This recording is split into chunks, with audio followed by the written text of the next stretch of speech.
yendo más hacia la biografía de Laura Méndez de Cuenca, para tratar de ser lo más someros posibles, ella nació como Laura María Luisa Elena Méndez Lefort el 18 de agosto de 1853.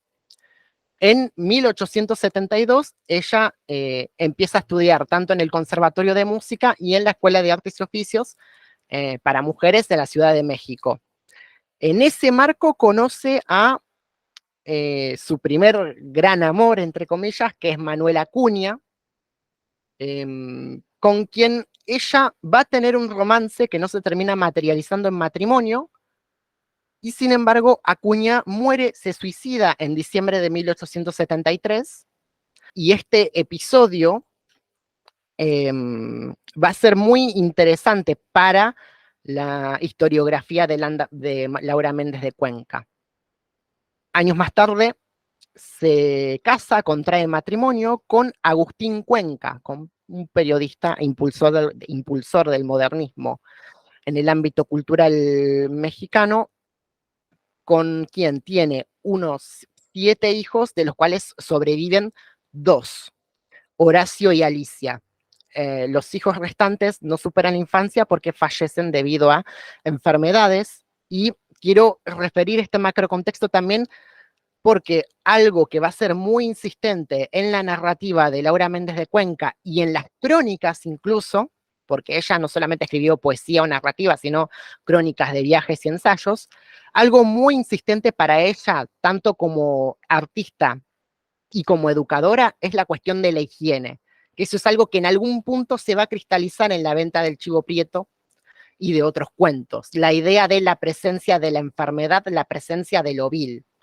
Tal vez no se ve mucho en la venta del Chivo Prieto, pero sí esa cuestión del ambiente peligroso. Hay un trasfondo ahí del ambiente de la enfermedad, que se cristaliza mejor en otros cuentos, por ejemplo, en La Tanda, donde las protagonistas son las mujeres que trabajan en las tabacaleras, las trenzadoras que trabajan allí y que están expuestas a condiciones de vulnerabilidad, de precariedad, incluso de enfermedad. Pero estas tragedias íntimas que marcan la biografía de Laura Méndez de Cuenca también coinciden con varios momentos bisagra donde hay un periodo de Laura Méndez de Cuenca donde empieza escribiendo poesía, es reconocida por el círculo literario de aquella época y posteriormente incursiona en la narrativa y en las crónicas de viajes. De hecho, una particularidad de Laura Méndez de Cuenca, y de ahí que citara estos casos de sus relaciones interpersonales, es esa cuestión de que es una mujer viuda que trabaja en el ámbito de la educación. De hecho, va a viajar varias veces a Estados Unidos, donde va a tener residencia en San Francisco, y posteriormente va a viajar a Alemania, donde va a tener residencia en Berlín, se va a instalar con una amiga, Aurora, y con su hija, Alicia. Y algo recurrente a la hora de hablar de la biografía de Laura Méndez de Cuenca es cómo las voces de aquella época, o los varones de aquella época, insistían en esa cuestión de la actitud varonil de una mujer que no solamente se hace cargo de una viudez, sino de procurarse su propio sostén económico, de crear su propia fortuna, de trabajar en sus propios términos como educadora y como trabajadora de las letras. Entonces, es esa figura interesante en aquellos años de una mujer eh, que busca su libertad en la palabra y en la educación. Dicho esto, es interesante cómo esta educadora, a la hora de pensar una narrativa, termina eligiendo temas truculentos, temas escalofriantes, como por ejemplo en el caso de la venta de Chivo Prieto, la idea del crimen, del delito, cuya protagonista no es una mujer ideal para los cánones de la época. Y acá es donde me había llamado la atención cómo se configura la textualidad de la venta del Chivo Prieto y cómo pensar la cuestión de la mexicanidad de ese personaje conocido como la Severiana. Hago un último punteo crítico porque me parece muy interesante traer a colación la cuestión de la cultura mexicana en sí, y sobre todo pensándolo en la figura de la mujer dentro de la cultura mexicana. Hay un libro archiconocido del escritor mexicano Octavio Paz, que es El laberinto de la soledad. Uno de los textos es Los hijos de la Malinche. Octavio Paz, en ese ensayo, Los hijos de la Malinche, explora dos figuras arquetípicas de la mujer mexicana o de la mujer dentro de la cultura mexicana. La Virgen de Guadalupe y la Malinche. La Virgen como la figura ideal de mujer dedicada a Dios, devota, casta, pura, encarnación de la bondad. La madre, la sagrada madre de los mexicanos. Esa figura es muy preponderante, la de la Virgen de Guadalupe dentro de la cultura mexicana. Y por el contraste tenemos la Malinche o Malitzin, que para Octavio Paz, dentro de ese imaginario, lo que dice Octavio Paz es, la Malinche es la chingada.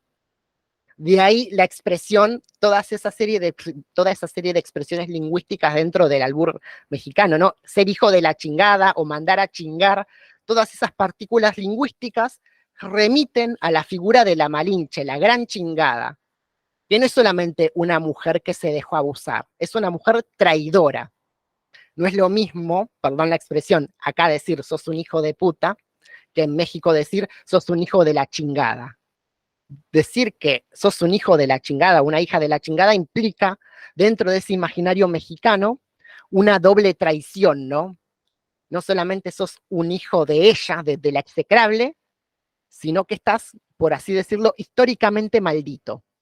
Sos hijo de la mujer violada, pero también del monstruoso conquistador. Y esa es la connotación de la chingada, ¿no? Y esto lo traigo, lo conecto porque para Octavio Paz esos son los dos arquetipos de la figura de la mujer dentro de ese imaginario cultural. Los dos arquetipos, si bien son opuestos, son pasivos, se definen por su pasividad.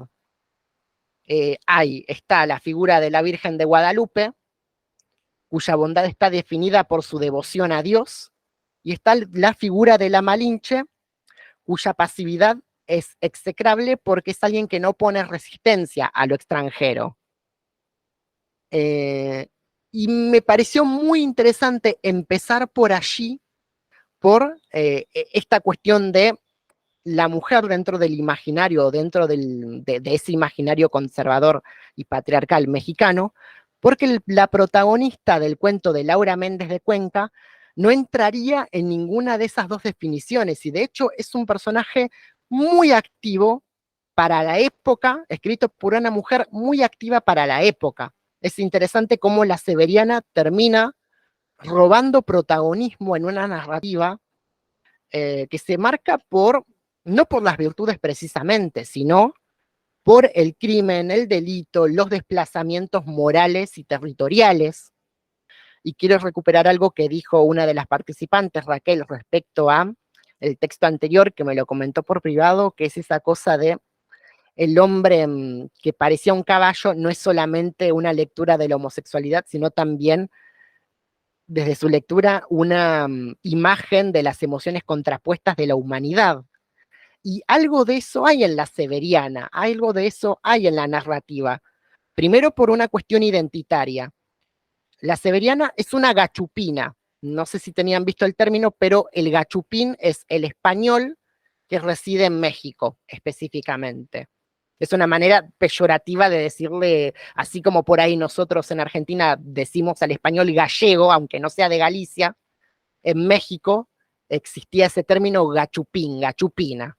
Es una extranjera de España que ha venido al territorio americano. Pero aparte, en los primeros párrafos ya nos establece que la Severiana es huérfana, fue adoptada por un peón, luego fue entregada a una familia alemana que se mudó a Cuba y de Cuba llega a las costas de México. Volvemos a esta imagen del vacío de la información. Todo ese viaje, todo el pasado de la Severiana se nos cuenta a las chapas, se nos cuenta en oraciones muy cortas. Y la gran parte de la historia es desde el momento en el que ella llega a las costas mexicanas y se pone su propia venta, que dentro del cuento vendría a ser su hostería, su hotel, donde pasan los viajantes a reposar, a descansar. Hay un gran vacío de información en el pasado de la Severiana. No se nos cuenta su paso por Cuba, no se nos cuenta qué es lo que ella siente respecto a la ausencia de su familia, respecto al abandono, y sin embargo, lejos de presentarnos como si fuese un personaje de Charles Dickens, un personaje víctima de su destino, la Severiana, en el momento en el que pone un pie en México, ya directamente se nos presenta como alguien salvaje, erizada, determinada a fabricar su propia fortuna. Dentro del relato llama mucho la atención el contraste entre esa preponderancia de esta mujer que quiere crecer económicamente y la debilidad de los varones, la debilidad de los hombres. Se casa con este personaje Desiderio, que a lo largo de todo el cuento no parece no tener voluntad ni iniciativa propia, siendo hijo de una familia noble. Después tenemos al personaje de Máximo, el hijo idealizado por la Severiana, y después tenemos el personaje de Remigio, este viajero que procede de España, que tiene que hacer unos negocios en México, pero que se perdió, no sabe dónde está, desconfía de todos. Y esto sin contar a los aldeanos que viven en las cercanías de la venta del Chivo Prieto. Entonces, es muy interesante pensar ese contraste entre esta mujer empoderada pero no virtuosa y el resto de los personajes varones que no parecen entrar en ese estereotipo cultural que se forjó México del macho mexicano. Acá no existe el macho mexicano. Y me parece muy interesante que este sea un texto escrito en 1902, publicado en 1910 en el libro Simplezas, donde llama la atención el poder y la vileza de Severiana y su capacidad de manipulación. Ella constantemente está manipulando a los hombres, controlando al hijo, manipulando a Desiderio para que haga cosas que no quiere, manipulando a los viajeros para que se queden en esa hostería, en esa venta, incluso con medio ofreciéndoles migajas y cobrándoles carísimo. Entonces la Severiana es un personaje que constantemente manipula a su antojo a los hombres, pero que no es una meretriz, no es la femme fatal del policial negro tampoco. Y eso me parece otra cosa muy interesante. El hecho de que para gran parte de la narrativa moderna normalmente está el estereotipo de la femme fatal, de esa mujer de la cosmópolis, esa mujer de la metrópolis, perdón, que para acceder a algún beneficio tiene que trocar con el cuerpo del hombre, tiene que transar en algún punto. Severiana en ningún momento tranza, por así decirlo, todo el tiempo impone, todo el tiempo construye, todo el tiempo manipula, todo el tiempo controla. Y no lo hace en cualquier espacio, sino en un ambiente desértico, infértil, estéril, donde ella decide colocar su venta, su hotel, vendría a ser, ¿no? Su posada. Y el nombre que le pone la venta del Chivo Prieto tiene, y eso es lo interesante, hay una cuestión o un subtexto religioso dentro del cuento. En esa cuestión del contraste entre la presunta devoción de la Severiana por los santos que le piden que le proteja al hijo y el nombre de la venta del chivo prieto, del chivo oscuro, del macho cabrío, que es una metáfora o vendría a ser una metáfora de Satanás, de Lucifer, del mal encarnado. Hay elementos que cierta crítica literaria los relaciona con Edgar Allan Poe, por ejemplo, ¿no? La idea de cómo esa venta, de cómo ese espacio, a medida que avanza, se va volviendo cada vez más siniestro hasta llegar a un desenlace monstruoso o delictivo, con una figura muy poco prototípica de la madre mexicana, entre comillas, ¿no? Esa figura de una madre eh, que dentro de nuestro imaginario occidental siempre se nos presenta como la matrona, la protectora, la portadora de los buenos valores. Acá, en este cuento, se da una reversión completa, ¿no? Justamente por ambiciar la prosperidad de su hijo, justamente por codiciar su bienestar, su progenie, termina haciendo cosas monstruosas, arrastrando a Desiderio en ellas, ¿no? La voluntad de la Severiana para construir todo un espacio dentro del desierto, que para ella es un espacio de prosperidad económica, pero que termina siendo un espacio de explotación de la voluntad de los otros. No es menor, por ejemplo, la preocupación de la Severiana porque Máximo, su hijo, empiece a ir a fiestas con amigos a la ciudad. Para la Severiana es una abominación que su hijo empiece a salir, a entrar en contacto con los otros, con la plebe, ¿no? No sé si Raquel vos querés activar el micrófono para comentar algo. Bueno, yo creo que la Severiana es una mujer que ha sufrido muchísimo de niña, todo tipo de atropellos, por eso que odia tanto a los hombres. Por eso manipuló al marido, seguramente habrá pensado que como tenía dinero iba a poder estar con él, pero la familia lo desheredó al hombre. Y lo manejaba como si fuera un pelele, porque lo que buscaba ella empoderarse, tener dinero suficiente para salir de todo eso, para salir de todo ese sufrimiento que tuvo de una manera que podía salir. En esa época no había psiquiatras, ni psicólogos, ni nada que te ayudaran. Ella, con todo su odio, por eso a los hombres los estimaba con el dinero, y por eso no tenía en cuenta la vida de los demás. Y al hijo también lo manipulaba, por eso lo hizo así. Por eso le dio tanto amor y todo, porque era lo único que tenía de ella misma, no tenía otra cosa. Era parecía a toda su familia. Al marido lo despreciaba justamente por ser un pelele, por dejarse manejar. Eso es muy común, eso, cuando una persona tiene otra que maneja, la termina despreciando porque la otra no sirve para nada, la maneja como quiere. Y bueno, y logró engañar a todo el mundo. Vos viste que en el poblado ese, en Palmas era, ¿no? Sí, sí. Que no querían que haya forasteros que se queden a pernoctar, no querían ningún tipo de intrusiones extranjís, como dice ella. Pero lo que pasa que lo hacían porque estaban defendiendo de los atropellos que había con respecto ¿cómo se llama? A la explotación del suelo, la guerra por el oro que estaba en ese momento, que habían visto que tantos lugares habían naufragado por eso. Porque en definitiva nosotros sabemos que cuando vienen a nuestros países en busca de oro o cualquier otro mineral, lo hacen para llevárselo todo de las ganancias de afuera y todo queda más empobrecido acá, hay asesinatos, hay muertes, hay un montón de litigios que nunca habían sucedido. Y ella los engaña diciéndoles que no va a poner a alguien para que pernote. Y al final termina haciéndolo. Y cuando ve a Remigio, por ejemplo, que viene con tanta cantidad de dinero, la avaricia que tiene, la codicia que tiene por todo lo que significa poder. Porque vos fíjate que dentro del capitalismo, la gente que se preocupa por el estatus quiere el poder por medio del poder económico. Ya sea en la forma que sea el poder económico, a través de la historia ha movido muchas cosas. Y esta mujer se maneja de esa manera, se manejaba de esa manera. Y por eso nunca pensó, imaginó que su hijo iba a ser la víctima de ese problema. Porque ella, todo lo que hacía era para él, no le interesaba más nadie, era lo único que era, porque era lo único que era parte de ella, lo único que era de ella prácticamente. Y ahí también está el sentido de propiedad.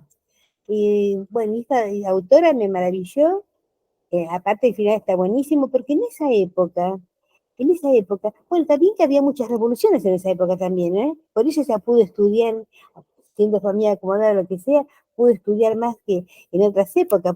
Hubo épocas muy negras en toda Latinoamérica. Es una época de mucha efervescencia, vivió. Y bueno, pero fíjate que se tuvo que ir a vivir a otro país después. Ay, con respecto a lo de la chingada fue una víctima. Yo no entiendo por qué la atacan en México y la siguen atacando. La chingada quiso salvar a su país, a su patria, ofreciéndose al hombre ese Cortés, era, ¿no? No, Sí. Pizarro, Cortés, me equivoco. O sea, bueno, ofreciéndose, él trató de salvar a su patria, a su pueblo. Y claro, le vieron como, claro, una mujer, le hubiera dicho un hombre, no, no hubieran dicho tanto. No hubieran dicho tanto. Y bueno, y lamentablemente la historia tiene mal tratada. Bueno, eso a grosso modo. No sé si me querés preguntar algo.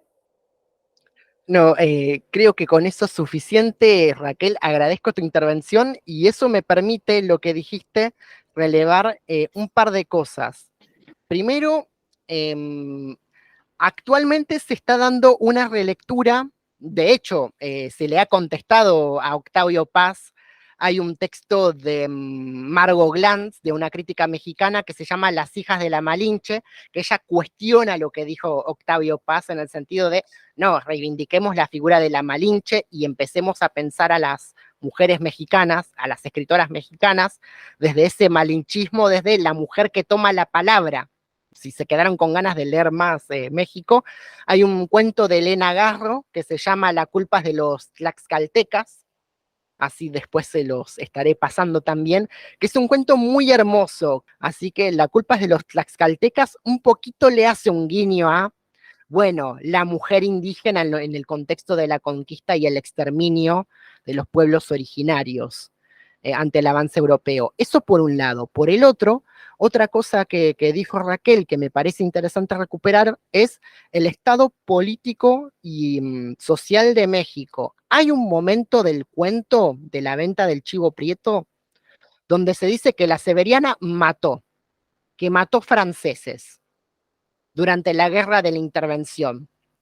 A grosso modo, no soy historiador, así que eso es una data que queda pendiente para revisar en casa, pero México tenía una situación colonial particular de endeudamiento con Europa, donde entró en guerra, en el caso de la guerra de intervención con Francia concretamente. De ahí esa pequeña escena de la Severiana manteniendo a raya a los franceses a punta de fusil. Quisiera volver al texto en sí para reproducir algo de los primeros párrafos.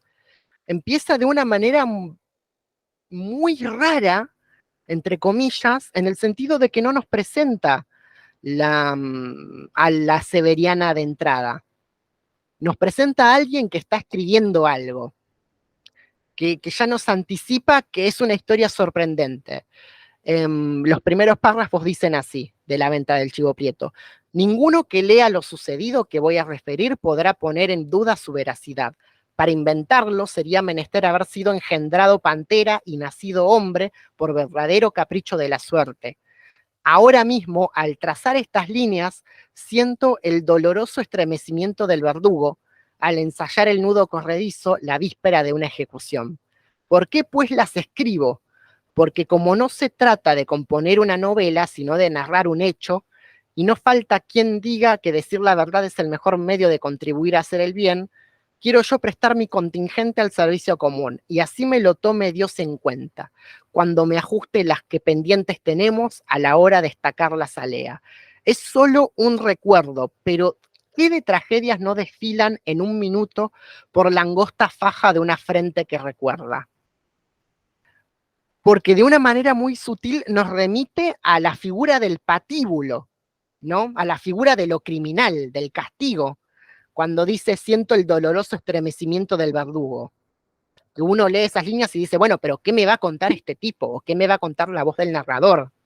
¿Qué me va a contar que está rozando desde ya lo delictivo?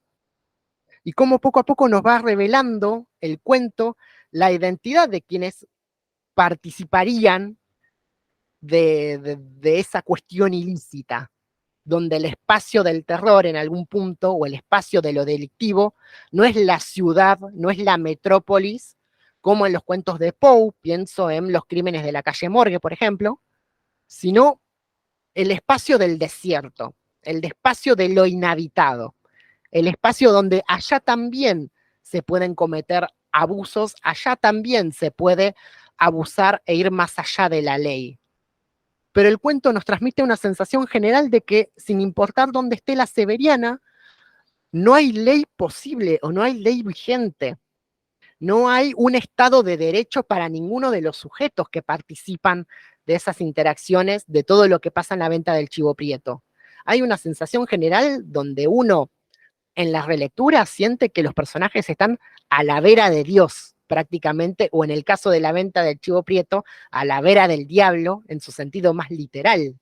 Es tierra de nadie, incluso habiendo nadies, entre comillas, dentro de ese horizonte, ¿no? En todo eso hay una configuración de familia dentro de ese espacio inhóspito, dentro de ese vacío político que genera la aldea de Las Palmas, ¿no?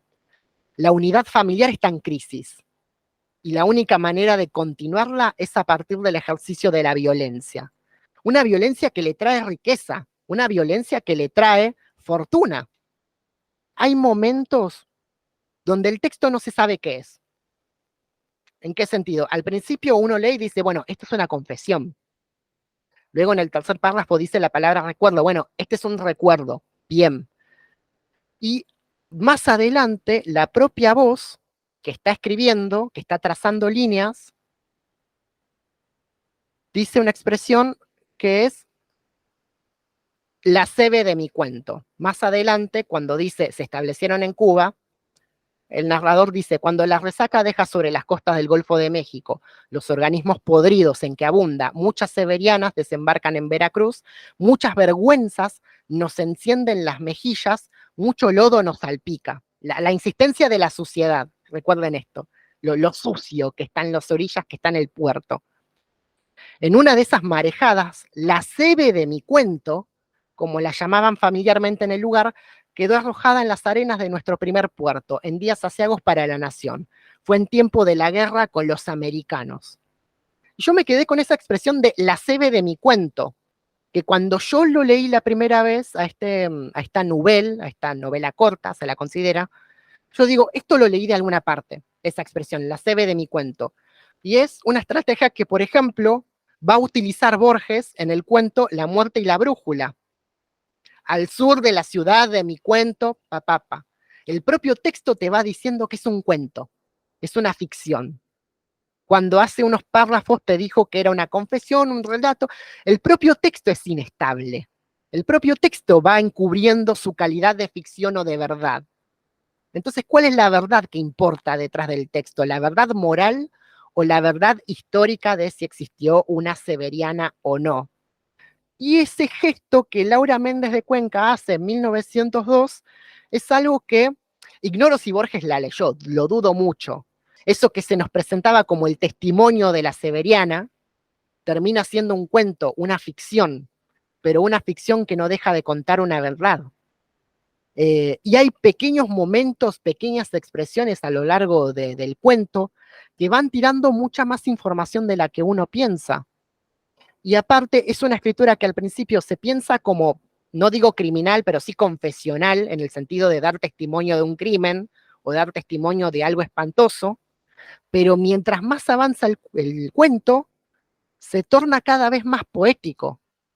El niño, Leo, el niño era ya un mocetón fornido, a quien decían Máximo. Amábanlo los dos, la Severiana y Desiderio, con vehemencia y se disputaban sus caricias, causándose mutuamente celos.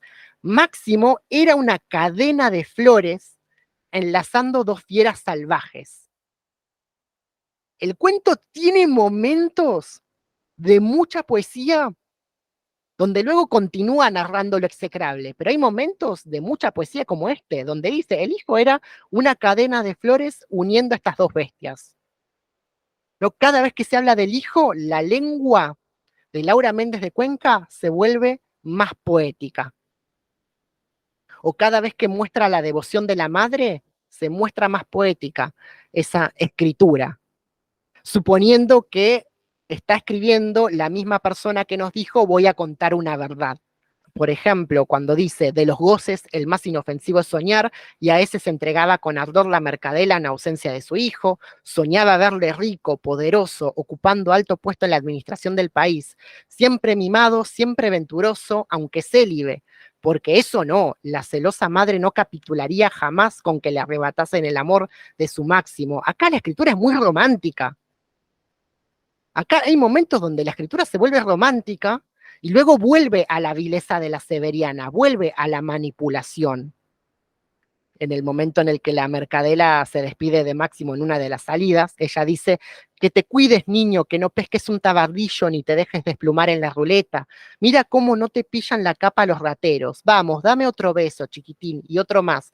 Cuidado con olvidarse de mis encargos. Con que vamos a ver, no excederse ni en comer ni en beber. Habla como una madre amorosa. O sea, el cuento todo el tiempo va mutando el registro, va inestabilizándose a sí mismo, va asumiendo diferentes registros. Nos está hablando de lo vil, pero hay momentos donde si tiene que ser romántico para expresar la emocionalidad de esa madre, lo hace, y lo hace con muchísima poesía. Y a mi parecer, esa inestabilidad del estilo del cuento tiene su punto culmine, que es cuando se mezclan lo vil, lo criminal y la devoción de la madre. Fíjense cómo al final esas dos escrituras, la escritura de lo siniestro y la escritura de lo romántico, la escritura vital, la escritura amorosa, se terminan fusionando en el desenlace. Se terminan mezclando esas dos escrituras. Se termina mezclando la vida y la muerte, donde al final la muerte vuelve a ser narrada de forma bella, como lo estaba haciendo la tradición romántica modernista unos años atrás. Como Méndez de Cuenca mezcla lo criminal en algún punto con el modernismo a su manera, y en todo momento haciendo uso de un lenguaje en distintos registros, no solamente en el registro culto o noble, sino hay muchos momentos donde los personajes tienen expresiones o localismos muy marcados, hay mexicanismos muy marcados, hay una forma de hablar de los personajes muy coloquial, los personajes discuten, se insultan, se llaman bestia, animal, todo el tiempo, se putean básicamente, eh, y hay todo un uso del lenguaje muy variado que termina culminando en esto, en la imagen de la luna proyectando su luz sobre eso que, siendo espantoso, se nos narra en el último párrafo de una manera hermosa, modernista, rubendariana, prácticamente. Así que esas son las líneas que quise tirar en cuanto a cosas que me llamaban la atención de este cuento, La venta del chivo prieto, que para mí es algo que vale la pena leer, releer, compartir. Es algo que personalmente yo quiero investigar como estudiante de letras. Me llama mucho la atención la época en la que Laura de Méndez de Cuenca escribió, desde el lugar en el que lo hizo, y cómo ella, eh, a un siglo de nuestra época, piensa en un personaje que hoy catalogaríamos como políticamente incorrecto, para pensar una narrativa, para pensar esa idea de la legalidad, la ley y la literatura, entre otras tantas cosas. Dentro de su breve extensión dice un montón sobre la historia de México, sobre el imaginario de México, sobre esa visión social, ¿no? Del desierto y de las gentes que están allí. Hay un montón de cosas para debatir a partir de esto y a partir de otros tantos cuentos de Laura Méndez de Cuenca. Ahora sí, terminé mi excursus. No sé si alguien quiere abrir su micrófono para comentar, relevar algo, ahora que ya, digamos, terminé de puntear lo principal. Ella a la Severiana la muestra tal como es, como todo ser humano con sus partes distintas. No es que es una cosa extraordinaria. Esa cosa de bondad que tiene, que le fue arrancada desde chica, la muestra ella, la muestra en lo que hace por el hijo, su desesperación porque no le pase nada, porque ella sabe lo que es sufrir, ha sufrido infinidad de circunstancias. Que eso ha hecho que se quiera empoderar con el dinero.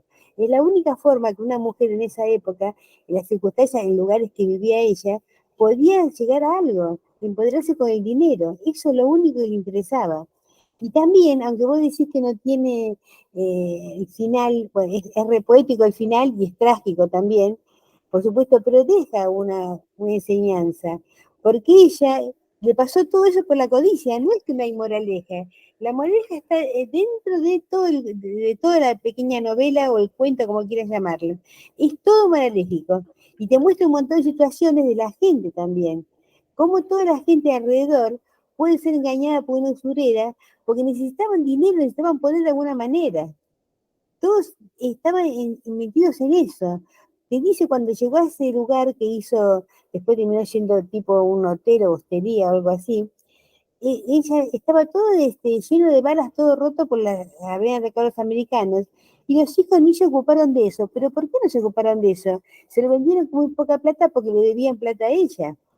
Y todo ese entretejido que había en la sociedad en ese lugar, el lugar tan árido, con muy pocas posibilidades. ¿Qué otra cosa que había que hiciera ella para lograr sus objetivos? Tal cual. Eso es muy interesante y aparte me gustó esa cosa de que la moraleja es el propio cuento. Y vuelvo a lo que dice el narrador al principio. Decir la verdad, como dice el narrador, es el mejor medio de contribuir a hacer bien, ¿no? La enunciación de toda esa serie de actos, de devenires, de tragedias, eh, y, y como vos bien decís, Raquel, esa cuestión de a través del presente del hijo se denota o se da a entender el pasado de la Mercadela o de la Severiana, que en ningún momento, por más que no se lo enuncie, hay algo ahí en esa cuestión del control del hijo, incluso que lo quiera célibe, ¿no? Ella no quiere que se case, que conozca mujer, por ejemplo. Ella no quiere que haga trabajos de fuerza, que de hecho eso es algo que dice explícitamente el cuento. Ella no quiere que el hijo labre la tierra, que Desiderio lo haga, pero que Máximo no lo haga, ¿no? Entonces hay una cuestión ahí de proteccionismo muy exacerbado de Severiana, y de hecho la devoción religiosa se activa en ella cuando llega Máximo a su vida. Es ahí donde ahí se muestra su faceta devota, empieza a orar a los santos, empieza a velar por su hijo, y llama mucho la atención. Uno como lector dice que se transformó y es como, no, sigue siendo la Severiana que conocemos, pero en otra faceta, donde Es, puede ser una cónyuge violenta, pero es una sí. madre amorosa al mismo tiempo. No sé si querés comentar algo más, Raquel, que veo con el micrófono abierto. Sí, estoy de acuerdo con lo que vos decís, pero lo que más me maravilló de este texto, de este cuento, es su forma de escribir, su manera de escribir para esa época. No estaba dando vueltas y circulando con detalles mínimos, diciendo, por ejemplo, en tal lugar había tal lugar, una mesa, un florero, todas esas cosas que se decían antes, y yéndose por la tangente, como para... Era la forma de hablar de antes también. Ella era bien concreta y decía mucho con lo que decía. Eso me maravilló tremendamente de esta mujer. Se ve que era una mujer que la tenía clara las cosas, ¿viste? No era una persona que estaba dentro de un mundo de gasas, de algodones, de todas esas cosas, y que se va por la tangente diciendo cosas como, qué sé yo, se va por lo etéreo, por no sé, como decirte, por lo religioso. Ella no, directamente te mostró lo que puede pasar y que debe pasar y sigue pasando en infinidad de lugares. Cómo la gente vive y cómo trata de sobrevivir de la manera que puede. Algunos lo hacen de una manera, otros de otra. Ella buscó esa manera, que era la que le interesaba para tener cierto poder. Pero es así la vida. Una vida tan dura, ¿cómo haces para sobrevivir? Si vos querés, tenés un objetivo determinado, por ejemplo, conseguir una posición económica o lo que sea, ¿cómo sobrevivís si no haces algo distinto para lograrlo? Ella tenía todas las armas para hacerlo, porque como mujer sabía manipular bien a los hombres, y eso, con ese objetivo lo hacía. Y vos fíjate que una parte del cuento dice que ella iba a la tierra a trabajar, hasta ahí había ido a trabajar pensando juntar más dinero para que su hijo, todo su objetivo era su hijo. Tenía alguien por qué seguir haciendo las cosas. Así como cualquier persona trabaja más o estudia más o se esfuerza de otra manera, ella era el arma que tenía era esa. Y todo en pos de su hijo era. Otra cosa que quiero recuperar de tu intervención, Raquel, es la cuestión de la escritura sencilla pero no simple, y de hecho a tal punto de que, por ejemplo, ella en el cuento se muestra hasta el cartel de la venta del chivo prieto, ¿no? Hay un Sí. momento donde dice, muestra el cartel que dice lo siguiente: pasturas, posada para arrieros, corral para carros y bestias, cenas, fortas compuestas, puchas, rodeos, queso y aguardiente, paja y cebada, el cartelito de no se fía también, ¿no? Y cómo esa escritura elegante que tiene Méndez de Cuenca, que es sencilla, va directo al hueso, pero también que recupera el habla de los mexicanos, que eso no es algo menor. Y a mí me llama la atención, por ejemplo, eso que vos decís, Raquel, también. Hay una oralidad de la cultura mexicana muy bien lograda en este cuento y en otros cuentos, donde los personajes se expresan no como si estuviesen en una narrativa decimonónica, se expresan desde la lengua cotidiana. Llama mucho la atención que ya en el 1900 una mujer educadora decida reconstruir con su escritura la voz de los marginales en algún punto, y me pareció muy pertinente traerla a colación en este ciclo, en esta serie de encuentros. En vida recibió muchos elogios y posterior a su muerte cayó en el olvido, entre comillas. Habiendo sido educadora, habiendo hecho investigaciones pedagógicas en Alemania, en Estados Unidos, era una mujer muy activa y sin embargo dentro del canon mexicano terminó siendo desplazada y ahora está formando parte de un proceso de recuperación crítica de parte de investigadores mexicanos.